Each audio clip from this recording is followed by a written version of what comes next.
Dear friends, welcome to my career my future, the team of expert counsellors. देखिए, आज के शुरू में बात कर रहे हैं पंजाब के एनआरआई कोटा में जो स्पॉन्सर्स को अलाउ किया गया, उसके ऊपर बात करेंगे। 2-3 पॉइंट्स है जो इस वीडियो में हम बात करेंगे। देखिए, कई पेरेंट्स के फ़ोन हमारे पास इस चीज़ को लेकर आ रहे हैं कि सर ये जो हमारे जो जनरल कैटेगरी के स्टूडेंट्स हैं उनके साथ गलत हुआ, क्योंकि पहले एनआरआई सीट्स पंजाब में 168 के आसपास एनआरआई सीट थी, जिसमें से 30-35 सीटें भरती थी और बाद में वो सारी सीट जो हैं वो कन्वर्ट हो जाती थी ना भरने की वजह से, और वो हमारे जो जनरल कैटेगरी स्टूडेंट्स हैं उनको मिल जाती थी। बहुत अच्छी अपॉर्चुनिटी उनको मिल जाती थी। सीधा ही अप्रॉक्सीमेटली 130 सीट्स का आ जाना उनके लिए एक बोनस हो जाता था। अब उनको ऐसा लग रहा है कि शायद ये उनका राइट जो है वो छीन लिया गया है।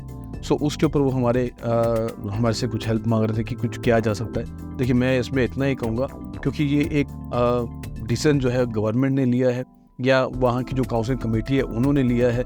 सो ये उनके बीच में का मामला है। सो इसमें हमारा, क्योंकि we are not the right person to comment on this कि ये सही है कि नहीं है।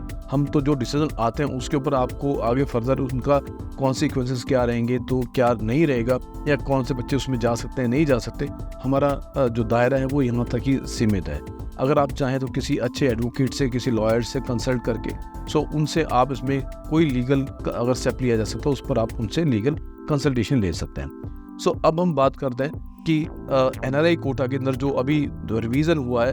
अगर आपको याद हो कि पिछले वीडियो में हमने बात की थी कि एक बहुत बड़ी क्लॉज एनआरआई स्पॉन्सर्स के लिए लगा दी गई थी, जो एक ऑब्स्टेकल बन गई थी बहुत बड़ी, कि उनको स्पॉन्सर को एक ऐसा कोई एविडेंस स्पॉन्सर का देना पड़ेगा कि जिसमें स्पॉन्सर ने पास्ट में प्रीवियस में कहीं पर बच्चे की कोई फीस जमा की हो, या कोई और एविडेंस दे जिसमें बच्चे को उन्होंने स्पॉन्सर किया हो किसी भी तरीके से, चाहे किसी भी तरीके से उनको कोई एविडेंस देकर प्रूव करना था।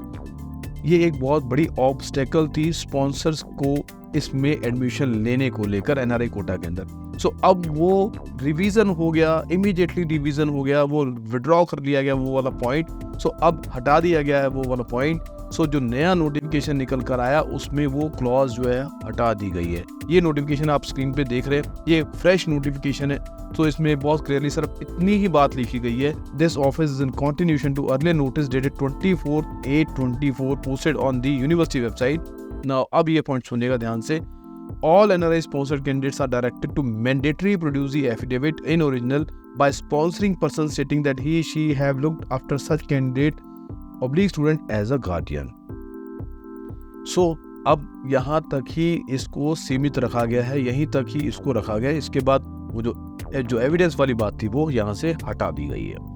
एक तो ये है, इससे स्पॉन्सर्स का जो रास्ता जो है वो कंपैरेटिवली बहुत आसान हो गया।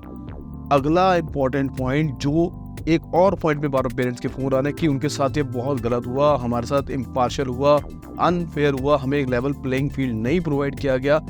इन बच्चों को जिनके डॉक्यूमेंट्स पूरे नहीं थे, इनकी एप्लीकेशन ले ली गई, और जबकि इस तरह की कोई बात नोटिफिकेशन में नहीं कही गई थी कि जिनके पास डॉक्यूमेंट्स पूरे नहीं हैं कि उनको भी वो भी अप्लाई कर सकते हैं। यस, ये सर्टनली एक बहुत बड़ा अनफेयर जो ट्रीटमेंट है उन लोगों के साथ जिनके साथ ऐसा हुआ है। लीगल ओपिनियन मैं आपको भी यही कहूँगा कि इसके लिए आप लोग एक लीगल ओपिनियन लें कि आपके पास क्या लीगल राइट है, जिनको आप एक्सरसाइज करके आप चाहें तो इस चीज़ को रुकवा सकते हैं। यस, आपकी बात में वजन है, बहुत वजन है।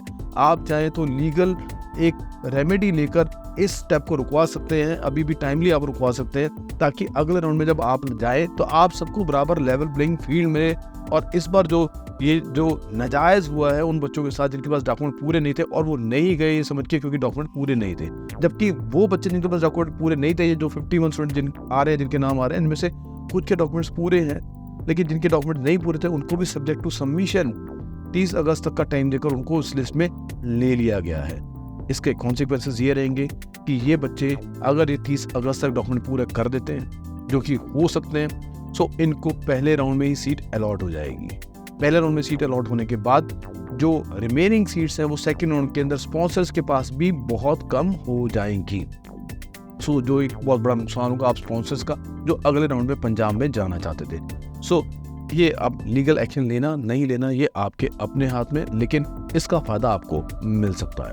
और आने वाले वीडियो में हम बात करेंगे जो पंजाब में फाइनल अलॉटमेंट आएगा उसको लेकर, और आगे उसमें से कितने बच्चे ज्वाइन करते हैं कि नहीं करते, इन सारी बातों पर, क्योंकि एनआरआईज जो है वो हर जगह हर स्टेट में अप्लाई कर रहे हैं।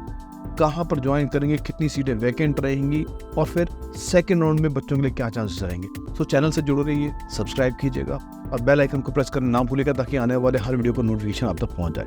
Thank you very much for watching this video. Stay connected.